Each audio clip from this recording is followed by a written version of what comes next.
नमस्कार, आप देख रहे हैं अपने उत्तराखंड में हूं आपके साथ सचिन चौहान। खबरों में आगे बढ़ते हैं बड़ी खबर के साथ। हरिद्वार से यह बड़ी खबर सामने आ रही है। त्रिवेंद्र सिंह रावत ने नितिन गडकरी से मुलाकात की है। नई दिल्ली में ही यह मुलाकात हुई है। शिष्टाचार भेंट यह बताई जा रही है। बुनियादी ढांचे और विकास पर भी इस मुलाकात के दौरान चर्चा हुई है। दिल्ली में यह अहम मुलाकात जिसमें बुनियादी ढांचे और विकास पर बातचीत हुई है। आत्मनिर्भर भारत पर भी जोर दिया गया है। तो फिलहाल ये बड़ी अपडेट सामने आ रही है। दिल्ली में मुलाकात की तस्वीरें भी आपके सामने हैं। ये आप तस्वीर देख सकते हैं। त्रिवेंद्र सिंह रावत और नितिन गडकरी मुलाकात के दौरान की तस्वीरें हैं। नई दिल्ली में शिष्टाचार मुलाकात ये हुई है और बुनियादी ढांचे और विकास को लेकर इस मुलाकात के दौरान चर्चा हुई है। विकास पर भी चर्चा और आत्मनिर्भर भारत पर भी जोर दिया गया है।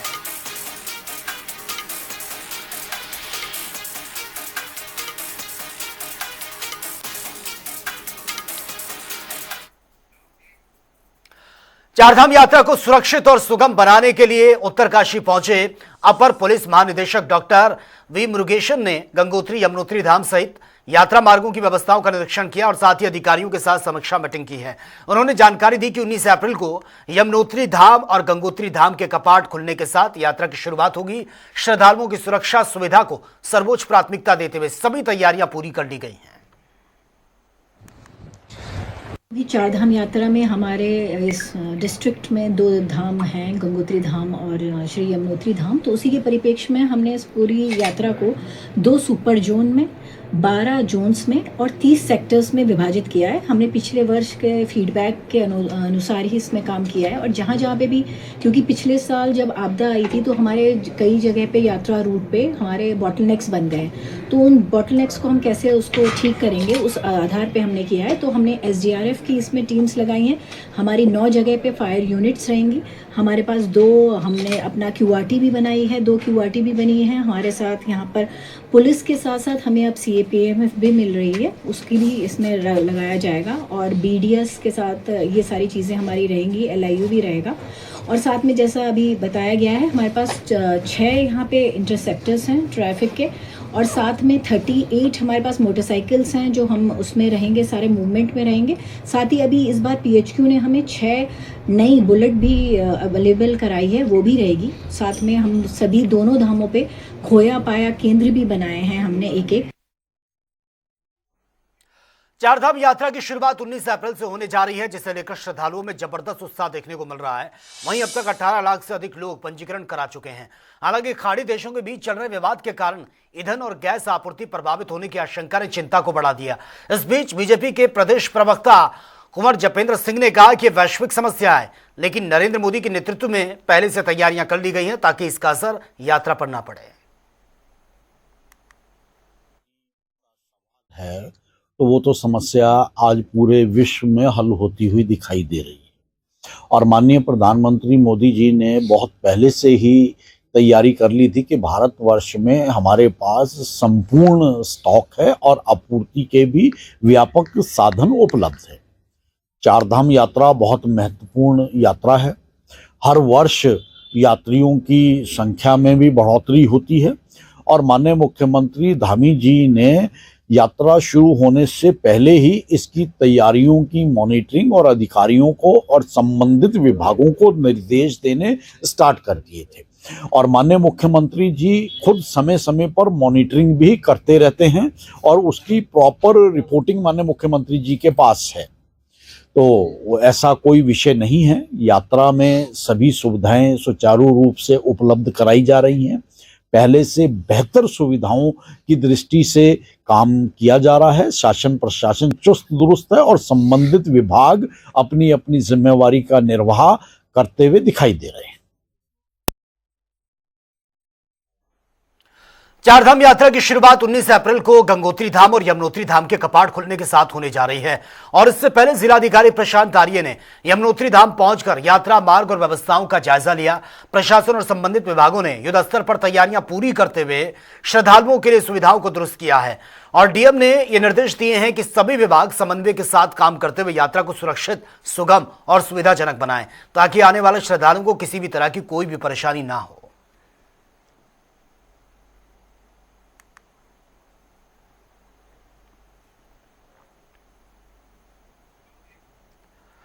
महिला आरक्षण को लेकर संसद में जोरदार बहस के बीच महिला आरक्षण बिल पर 298 मत समर्थन में और 230 जो वोट हैं वो विरोध में पड़े हैं, जिससे सियासत गर्मा गई है।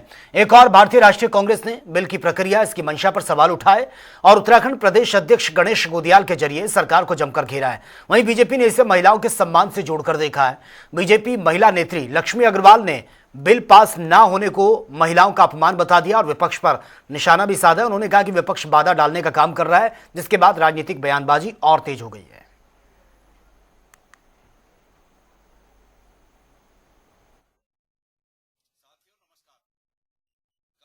लोकसभा में भारतीय जनता पार्टी के द्वारा जो सरकार के द्वारा जो बिल पेश किया गया, अब भारतीय जनता पार्टी उस बिल को गिरने के दोष कांग्रेस और सहयोगी दलों पर मढ़ रही है। सबसे पहले ये जानने की आवश्यकता है कि ये बिल है क्या। ये बिल वास्तविक रूप में महिला आरक्षण का बिल नहीं है। महिला आरक्षण का जो बिल था वो 2023 में पास हो चुका और प्रधानमंत्री जी उसको 2024 के चुनाव में कैश भी कर चुके हैं। लेकिन अब चूंकि बंगाल में अभी वोट पड़ने बाकी हैं और ऐसे तमाम स्थितियां हैं कि जिनको डाइवर्ट करना आवश्यक है, इसलिए ये महिला आरक्षण बिल नहीं बल्कि ये महिला आरक्षण के साथ साथ महिला आरक्षण लागू करने के लिए उससे पहले एक संशोधन बिल लाया गया, जिसका नाम महिला आरक्षण संशोधन बिल रखा गया। इसमें ये प्रावधान है, अब जो बीजेपी जो फैला रही है कि कांग्रेस ने इसे रोक दिया, कांग्रेस ने इसे रोक दिया, इनकी जालसाजी और इनकी चालबाजी मैं स्पष्ट करना चाहता हूं कि क्या है। महिला आरक्षण बिल तो 2023 में लागू हो गया, कांग्रेस के सहयोग से हुआ। इससे पहले पंचायतों में जो महिला आरक्षण हुआ वो कांग्रेस ने किया। लेकिन सवाल ये है कि महिला आरक्षण का जो वर्तमान महिला आरक्षण संशोधन बिल है, इसके प्रावधान क्या है, पहले ये जानने की जरूरत है। देखिए, कांग्रेस अपने गिरेबान में शायद अपने कुछ दिन पहले जब उनकी नेता प्रियंका जी ने ये बोला था कि नारी लड़की हूँ लड़ सकती हूँ, तब उन्होंने कितना चरितार्थ किया था इस बात के लिए। वो दूसरों पे उंगली उठा रहे हैं। भारतीय जनता पार्टी तो ला ही रही थी इसको, मोदी जी तो ला ही रहे थे। मोदी जी तो सारी स्कीम्स महिलाओं पे केंद्रित होती है, वो तो महिलाओं को आगे बढ़ाने का काम कर ही रहे। लेकिन कांग्रेस की और कांग्रेस के जो सहयोगी दल है उनकी मानसिकता सिर्फ वो कहते हैं हाथी के दांत दिखाने की कुछ और खाने की कुछ, उस तरह की है, क्योंकि वो कह कुछ और है लेकिन उनकी मंशा बिल्कुल साफ नहीं है। अगर कोई महिलाओं की धुर विरोधी है तो वो कांग्रेस पार्टी है। और रुड़की में आयोजित प्रेस वार्ता के दौरान कांग्रेस नेता आशीष सैनी ने राज्य की कानून व्यवस्था और भ्रष्टाचार को लेकर सरकार पर तीखे सवाल उठाए हैं।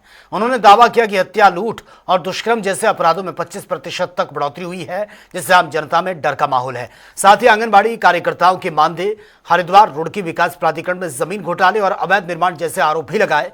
सैनी ने बीजेपी पर धार्मिक और जातिगत राजनीति करने के आरोप लगाते हुए कहा कि इससे राज्य का विकास प्रभावित हो रहा है। वहीं झबरेड़ा के कथित गौकशी मामले को लेकर भी सवाल उठाए गए हैं, जिससे सियासी बयानबाजी तेज हो गई है। जो सबसे प्रमुख मुद्दा है वो लॉ एंड ऑर्डर को लेकर है। प्रदेश में कानून व्यवस्था बिल्कुल चौपट हो चुकी है। भ्रष्टाचार के कारण से ये सब गड़बड़ हुई, चाहे हरिद्वार रुड़की विकास प्राधिकरण का मामला हो या गोकशी का मामला हो या जितने भी मामलों में आप देखते हैं, तो लास्ट में कहीं ना कहीं भ्रष्टाचार और भ्रष्टाचार को बचाने के लिए सरकार, ये दोनों एक दूसरे के साथ पूरक बनकर खड़े हुए हैं।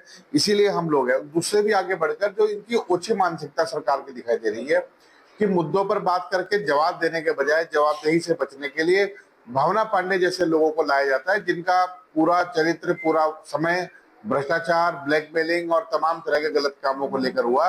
और कांग्रेस पर केवल लांछन लगाकर भाग जाने की जो रणनीति है ये दिखाई दे रही है। ये भारतीय जनता पार्टी की वो मानसिकता है जिसमें वो जनता के सवालों का जवाब नहीं देंगे, लेकिन जनता के सवालों को भटकाने का काम करेंगे। हरिद्वार और रुड़की विकास प्राधिकरण में अवैध भवनों की जो बाढ़ रुड़की क्षेत्र में आई है, कभी कंपाउंडिंग लेटर को ढाल बना लेते हैं, कभी कार्रवाई के नाम पर सिर्फ नोटिस काट लेते हैं, बाकी कार्रवाई नहीं होती। और पुलिस को कई बार ऑर्डर करते हैं कि आप निर्माण रोक दीजिए, लेकिन बाद में दिखाई देता है कि चारों तरफ से भ्रष्टाचार करने के बाद अवैध निर्माण जारी है और वैध निर्माण वालों के ऊपर भ्रष्टाचार का एक चाबुक चल रहा है।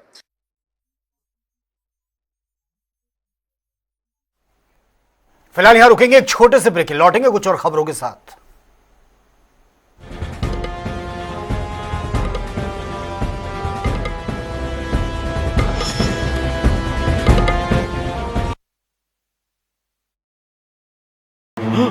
क्यों, हो गया आज झूठ से सामना? कौन सा झूठ? जो इतने सालों से आपके झूठ पेस्ट ने ओरल केयर के बारे में बताया है। तो फिर सच क्या है?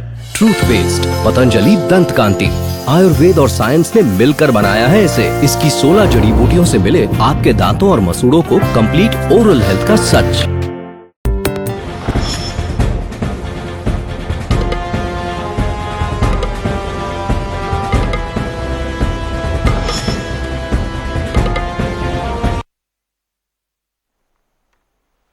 देहरादून में मच्छर जनित बीमारियों की रोकथाम के लिए नगर निगम ने व्यापक धुआं छिड़काव अभियान ये शुरू कर दिया है। महापौर सौरभ थपलियाल ने अभियान को हरी झंडी दिखाकर इसकी शुरुआत की और शहर के 100 वार्डों में चरणबद्ध तरीके से छिड़काव ये किया जाएगा।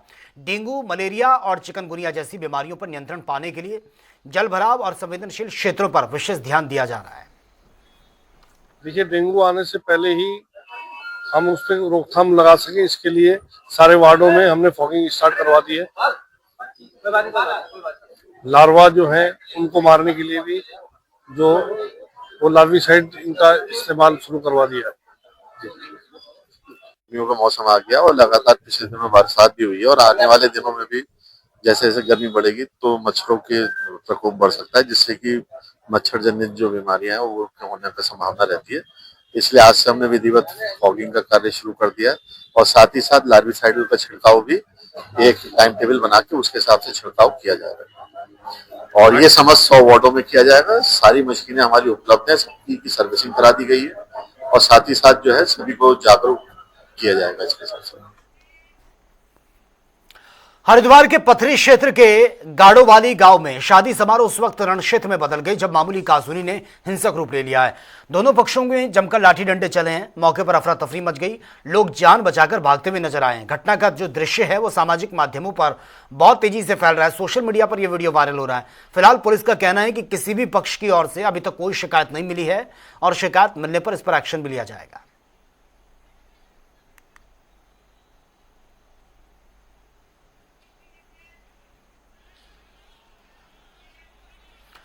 मसूरी में बढ़ते यातायात दबाव को नियंत्रण करने के लिए नगर पालिका ने सख्त कदम उठाए हैं। पालिका अध्यक्ष मीरा सकलानी की अध्यक्षता में हुई मीटिंग में शहर के प्रमुख मार्गों को चरणबद्ध तरीके से एकल मार्ग बनाने का प्रस्ताव रखा गया और सबसे बड़ा फैसला मॉल रोड को लेकर यह लिया गया है, जहां शाम 5 बजे के बाद सामान्य वाहनों की आवाजाही पूरी तरह से प्रतिबंधित रहेगी। आवश्यक सेवाओं को छूट दी गई है और स्थानीय लोगों के लिए एक सीमित समय ये दिया गया है, उनको राहत देने का काम हुआ है। अवैध पार्किंग पर सख्ती, आपूर्ति समय में बदलाव जैसे कदम भी उठाए गए हैं ताकि यातायात पर्यटन के बीच एक संतुलन बना रहे।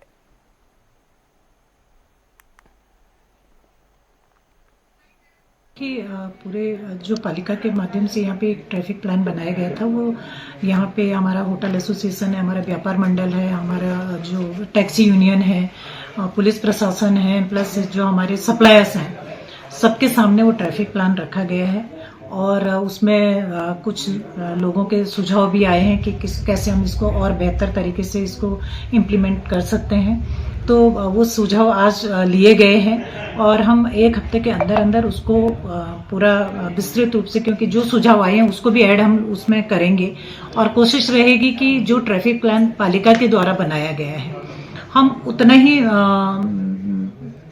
ट्रैफिक प्लान बनाने की बात कर रहे हैं जितना हम समेट सकते हैं, क्योंकि देखिए ये व्यवस्था, ट्रैफिक की जो व्यवस्था है वो पुलिस प्रशासन की है, लेकिन हमारा शहर है तो हमारी इसमें नैतिक जिम्मेदारी बनती है कि हम क्या बेस्ट इसमें दे सकते हैं। तो अभी यहाँ पे सबके सामने ये सारी चीजें रखी गई है, विस्तृत रूप से चर्चा हुई है और मुझे लगता है कि जो हमारा 1 वे ट्रैफिक प्लान है वो निश्चित रूप से वो कामयाब होगा और 1 हफ्ते के अंदर अंदर हम ये पूरी प्लानिंग इस पे कर देंगे।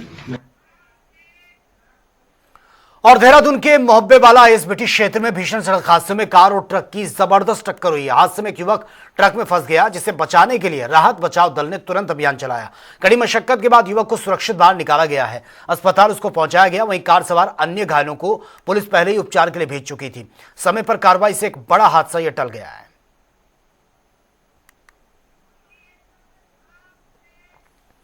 मसूरी क्षेत्र के दुधली गांव में जमीन और वन अधिकार को लेकर विवाद जो है वो तूल पकड़ रहा है। सैकड़ों ग्रामीण मसूरी कोतवाली पहुंचकर भू माफियाओं के खिलाफ कार्रवाई की मांग कर रहे हैं और ग्रामीणों ने यह भी आरोप लगा दिया कि उनकी पुश्तैनी जो जमीन है और सामुदायिक वन क्षेत्र पर जबरन कब्जे की कोशिश हो रही है। विरोध करने पर धमकियां भी मिल रही हैं। मामला ये तब और ज्यादा गर्मा गया जब पुलिस पर भी पक्षपात और संरक्षण देने के आरोप लगे हैं। साथ ही वन भूमि पर अवैध फेंसिंग और जंगली जानवरों के रास्ते बाधित होने की बात भी सामने आई है। के तहत हम लोगों ने वहाँ पर ग्राम सभा का गठन करके वन अधिकार समिति बना के और वन प्रबंधन समिति बना के जो कानूनन है वन अधिकार कानून 2006 जो भारत सरकार का कानून है उसके तहत हमने ग्राम सभा बनाई और उसके तहत हमने अपनी जो गांव की दुधली गांव की जो पारंपरिक सीमा है उसका भौतिक सत्यापन करके हमने एसडीएम कार्यालय जो कि वन अधिकार कानून 2006 का पालन कराने के लिए जिम्मेदार है और उस कानून की जो उपखंड स्तरीय समिति है उसके अध्यक्ष भी है उनको हमने 26 जुलाई 2025 को यहाँ पर पूरी फाइल सबमिट की कि भाई हमको जो है जो हमारा सामुदायिक वन अधिकार के लिए जो हमने दावा किया है उसका निस्तारण किया जाए। लेकिन आज तक ना तो मसूरी एसडीएम वहाँ पहुंचे, ना मसूरी एसडीएम ने हमारे किसी भी पत्र का जवाब दिया और ना कभी किसी तरह का संज्ञान वहाँ पर लिया। उसके बाद हमने जिलाधिकारी देहरादून से लेकर के जो कि इसके जिले के अध्यक्ष हैं वन अधिकार कानून 2006 के तहत, उसके अलावा राज्य स्तर की जो समिति है जिसमें चीफ सेक्रेटरी उसको प्रेसिडेंट करते हैं उनको भी हमने पत्र लिखे। हमने राष्ट्रपति से लेकर के प्रधानमंत्री से लेकर के जितने भी आयोग है राष्ट्रीय स्तर पर राज्य स्तर पर सारे आयोगों को SC/ST आयोग वन अधिकार आयोग को लिखा है कि हमारे साथ हमको, और हमने उसमें हाईकोर्ट के जो जज है रिटायर्ड जज की अध्यक्षता में वहाँ न्यायिक जांच की भी मांग की क्योंकि वहाँ जो भूमि जिस तरह से लोग आ रहे हैं माफिया वहाँ पर तो वो लेकिन कुछ कार्रवाई नहीं हुई। जिसके बाद 17 अप्रैल 2026 यानी कि कल वहाँ ग्राम सभा की एक बैठक हुई कि हमको कोई निर्णय लेना है तो हमने तय किया कि हम यहाँ जो कानून के तहत वन अधिकार कानून 2006 के तहत जो हमको यहाँ बोर्ड लगाने हैं, जो सूचनाएं लगानी है, हमको एक बैरियर लगाना है क्योंकि असामाजिक तत्व लगातार वहाँ पर आ रहे हैं। लेकिन 3 बार मसूरी पुलिस वहाँ हमारे काम में व्यवधान डालने के लिए आई। एसडीएम साहब कल भी नहीं पहुंचे। उसके बाद लास्ट में शाम को करीब 5 बजे जब हमने सारे बोर्ड लगा दिए, सब कुछ हमारा काम कंप्लीट हो गया तो सब लोग एक जगह बैठे हुए थे। तो ये जो यहाँ के 2 माफिया शुभम जो अपने आप को वकील भी कहता है और वहाँ जमीनों का दलाल है, वो शाम को कुछ गुंडों को लेके आए, 4-5 लग्जरी गाड़ियों में बैठ के आए और सीधे हमारी मीटिंग के बीच में बैठे कि तुम यहाँ कैसी मीटिंग कर रहे हो, ये तुम्हारी मीटिंग नहीं चलेगी, अगर यहाँ तुम ऐसी मीटिंग करोगे तो यहाँ गोलियां चलेगी और हमारे गाड़ियों में जो है कट्टे रखे हुए और हम यहाँ भून के जाएंगे एक एक को। उसके बाद जब उन्होंने धमकाया तो कुछ महिलाएं साथी आ गई कि भाई तुम कैसे इस तरह से धमकी दे रहे हो। तो महिला साथियों के साथ हमारी जो अनुसूचित जाति की महिलाएं, अनुसूचित जनजाति की वहाँ महिलाएं और जो वहाँ दावेदार महिलाएं हैं, जो काबिज जो महिलाएं, उनके साथ भी अभद्रता करी, बदतमीजी करी, गाली गलौज करी। उनको जाति सूचक सब शुभम राण सिंह राणा और उसके साथियों द्वारा दिए गए। उसके बाद फिर तभी भी हम लोगों ने कहा कि भाई आप लोग यहाँ से जाइए, हाँ हमारा अपना काम है जो हम कानूनी तरीके से कर रहे हैं। हमने पुलिस को इन्फॉर्म किया लेकिन पुलिस वहाँ जो है बाद में हमको पता चला कि तो जो वहाँ का जो स्थानीय जो पुलिस SI है, सब इंस्पेक्टर है जो अकेडमी का जो क्षेत्रपाल सिंह, वो उसकी सहते ही वो लोग वहाँ आए हुए हैं और उनको बैग दे रहे पीछे से, वो दुधली में बैठे हुए और ये लोग ऊपर बाड़ी को ला गए। तो कुल उसके बाद थोड़ा सा कुछ वहाँ पर कहा सुनी हुई लेकिन हमने पुलिस को फोन किया, पुलिस को वहाँ पर बुलाया, हमने पुलिस के हवाले उन लोगों को किया और ये निवेदन किया। कल शाम को हमने एक तहरीर यहाँ पर दी कि भाई ये जो माफिया है इनके खिलाफ कार्रवाई की जाए, इन्होंने जो वहाँ बदतमीजी की है, हमको जान से मारने की धमकियाँ दी है और ये पहले भी कई बार धमकियाँ दे चुके हैं। वहाँ का जो जंगल है 5 बुरांस के और जो हमारे जंगल है, जो पारंपरिक जंगल है हमारा, जहाँ हमारे पानी का स्रोत, हमारे चारागाह है, हम घास पत्ती के लिए जो किसान काश्तकार वहाँ पर है, हम उसी पर निर्भर है। तो ये उस जगहों को जो है घेरबाड़ कर रहे हैं। हरियाणा के माफिया आ रहे हैं, राजस्थान से माफिया आ रहे हैं। जो कल जो माफिया वहाँ पे थे वो राजस्थान हरियाणा के थे, विकासनगर के थे। तो हमने निवेदन किया कि इनके खिलाफ सख्त कार्रवाई की जाए। कल जो इन्होंने अभद्रता की है, बदतमीजी की है, उसके खिलाफ सख्त कानूनी कार्रवाई की जाए और भविष्य में, क्योंकि वहाँ गाँव के लोग हैं, सीधे साधे लोग हैं, ये लोग कभी भी रात को आकर के वहाँ किसी को नुकसान पहुंचा सकते, तो हमारी जान माल को भी खतरा है वहाँ पर। हम जो गाँव के लोग हैं वहाँ पर, जो दावेदार लोग हैं वहाँ पर, जो काश्त काबिज लोग हैं, उनको जान माल का भी खतरा है, तो उनकी जान की सुरक्षा भी की जाए। ये निवेदन करने के लिए हम आए और ये जो SI है जिसकी भूमिका पूरे दिन हमको संदिग्ध लगी, मौखिक बातचीत करने से भी और उनकी हरकतों से भी हमने निवेदन किया है कि इनको जो है उस इलाके से हटाया जाए और हमारा जो वन अधिकार कानून 2006 के तहत जो प्रक्रिया हमारी चल रही है उसको शांतिपूर्वक तरीके से वो संपन्न होने दिया जाए। और हमारा SDM, क्योंकि SDM की लापरवाही की वजह से जो स्थितियां वहाँ पर हो रही है, जो माफिया जो काबिज हो रहे हैं, हमने जो आवेदन दिया है अगर उसके तहत कार्रवाई होती, जाँच होती, हमको टाइटल मिल गए होते तो ये सारी परिस्थितियां आज वहाँ पैदा नहीं होती। वहाँ घेरबाड़ कर रहे हैं तो हमारे जो जंगली जानवर हैं उनको नुकसान हो रहा है, हमारे जो मवेशी हैं वो जंगल में नहीं जा पा रहे हैं, चुगान हमारे इन्होंने वन विभाग क्या कर रहे हैं? प्रतिबंधित कर रहे हैं। वन विभाग ने शुरू में हमारे सामने कुछ 2-3 दिन आए, कार्रवाई की, लेकिन उसके बाद पूरी कई हजार एकड़ में जो है वहाँ घेरबाड़ होगी, कंटीली तार लग गई, लेकिन वन विभाग कहीं दिख नहीं रहा। हमने वन विभाग को जो है वहाँ कई सारे पेड़ कटे हैं 5 बुरांस देवदार के, हमने रिटर्न में वन विभाग को यहाँ के जो DF है उनको हमने लिखित में दिया, लेकिन आज तक हमको मालूम नहीं कि क्या कार्रवाई इस पर हुई है। तो ये सारी आगे की क्या रणनीति है? आगे की क्या रणनीति है आप लोगों की? हमारी आगे की रणनीति ये है कि हम वन अधिकार कानून 2006 के तहत हमने टाइटल की मांग की है, सामुदायिक वन अधिकार की मांग की है उस क्षेत्र की। हम अभी भी SDM को मिले हैं, SDM साहब को आज फिर से हमने प्रतिवेदन दिया है, और हम जो जिम्मेदार अधिकारी है, जो लापरवाह अधिकारी है, जो हमारे जो कानूनी प्रोसेस से हम जो काम कर रहे हैं उसमें जो व्यवधान उत्पन्न कर उनके ऊपर कार्रवाई की मांग की है। हम आज जिलाधिकारी महोदय को भी लिख रहे हैं, हम चीफ सेक्रेटरी साहब को भी लिख रहे हैं उत्तराखंड के, हम मुख्यमंत्री को भी लिख रहे हैं, और सारे मानवाधिकार आयोग भारत सरकार सबको, प्रधानमंत्री राष्ट्रपति को भी आज चिट्ठी लिख रहे हैं। चिट्ठी हमारी तैयार है, हम आज उनको भेज रहे हैं। और हमारा निवेदन ये है कि हमको वहाँ टाइटल दिया जाए, जो वहाँ पारंपरिक तौर पे कई पीढ़ियों से हम लोग यहाँ रह रहे हैं, हमारे कई पुश्तें वहाँ पर रह गई है, निमट गई है वहाँ पर। तो हमारी वो जमीन हमारी है, हम किसी को नहीं जानते, हमने आज तक किसी को देखा नहीं है, हम किसी को जानते नहीं है। हम वहाँ कास्ट काबिज है और हम कास्ट काबिज रहना चाहते हैं, और हमारे जो जीवन में कोई व्यवधान उत्पन्न न करे या कोई शांति भंग न करे, हमें निवेदन सब लोगों से करते हैं। बिल्कुल दुर्भाग्यपूर्ण है। हमारे कुलदेव इस भद्राज दिल्ली में जो प्रकरण जो कल परसों हुआ है और हमारे जो संज्ञान में आया है, और हमारे जो क्षेत्र के लोग जो वहाँ रहते हैं वो आज से नहीं रहते, वो कई सालों से वहाँ रहते हैं। और जो भी वहाँ पे जो लोग बाहर से आए हुए हैं, चाहे वो हरियाणा से आए चाहे कहीं से भी आए, जो उन्होंने जो बदतमीजी वहाँ करी है, तो हम ये बता देना चाहते हैं कि हमारे क्षेत्र के लोगों के साथ, हमारे पहाड़ी भाइयों के साथ कुछ भी ऊंचा नीच हो गई तो अभी तो हम हो सकता है कि कल या परसों जो भी वहाँ पे कारण रहा होगा तो वहाँ पे हो सकता है कि 150 लोग होंगे हमारे लोग, लेकिन यहाँ पर हमारे लोगों के द्वारा जो यहाँ पे पुलिस को, जो प्रशासन को जो यहाँ पे जो पत्र दिया है और 2-3 दिन के अंदर कार्रवाई नहीं होती है तो हम इसका बहुत बड़ा उग्र आंदोलन करेंगे हम।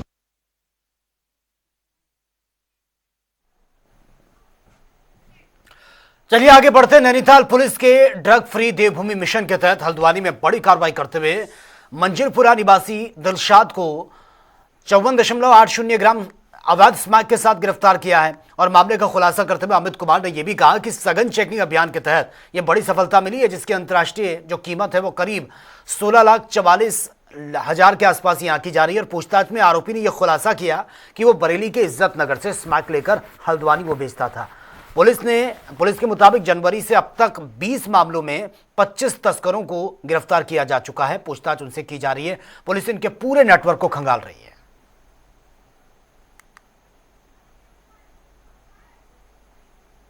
उत्तराखंड मिशन को साकार करने के लिए ऑपरेशन प्रहार जो PHQ द्वारा चलाया गया है, उसमें SSP नैनीताल महोदय के नेतृत्व में लगातार कार्रवाई की जा रही है।